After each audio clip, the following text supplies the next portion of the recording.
Hai, halo teman-teman semuanya, bertemu lagi dengan saya Dr. Sandra Lango, spesialis penyakit dalam konsultan rheumatologi dari Siloam Hospital Lipo Village. Teman-teman, pada kesempatan ini saya mau membahas beberapa pertanyaan teman-teman tentang bolehkah saya menggunakan obat rematik seperti misalnya methotrexate atau leflunomide ataupun sulfasalasin tanpa pengawasan dokter, atau bisakah kita menggunakan tanpa harus periksa ke dokter. Nah teman-teman, obat-obatan yang saya sebutkan tadi merupakan salah satu bentuk DMARD. Nah biasanya kami dokter rheumatologi, spesialis penyakit dalam konsultan rheumatologi, menggunakan obat-obat ini untuk berbagai indikasi penyakit-penyakit rheumatik.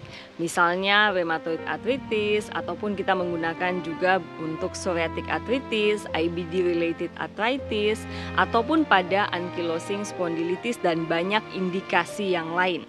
Nah, bolehkah obat-obat tersebut digunakan tanpa pengawasan dokter? Nah, tentunya tidak. Mengapa demikian?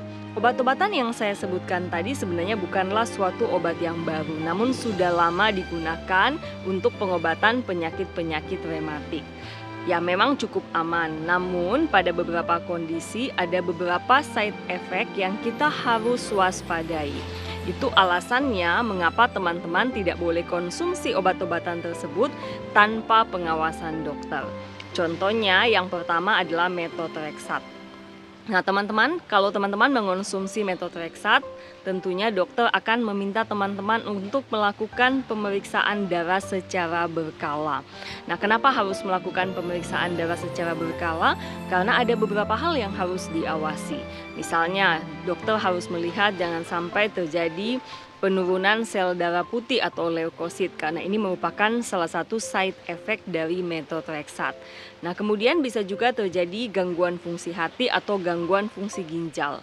Walaupun hal itu sangat jarang terjadi, namun tentunya harus dipantau secara berkala agar dokter cepat mengantisipasi jika hal itu terjadi.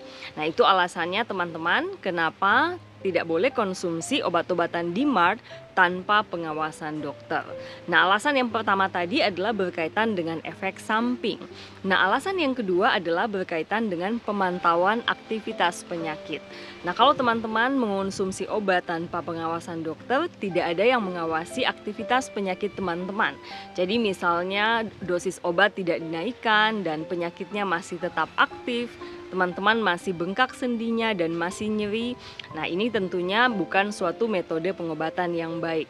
Nah, yang benar adalah teman-teman harus tetap berkonsultasi ke dokter, dokter yang akan mengatur dosis daripada obat-obatan tersebut sampai memang kondisi teman-teman cukup stabil. Jadi bisa mencapai yang namanya low disease activity ataupun remisi jika memungkinkan. Nah, jelas obat-obatan DMARD harus dibawa pengawasan dokter dan jangan konsumsi obat-obatan DMARD tanpa pengawasan dokter.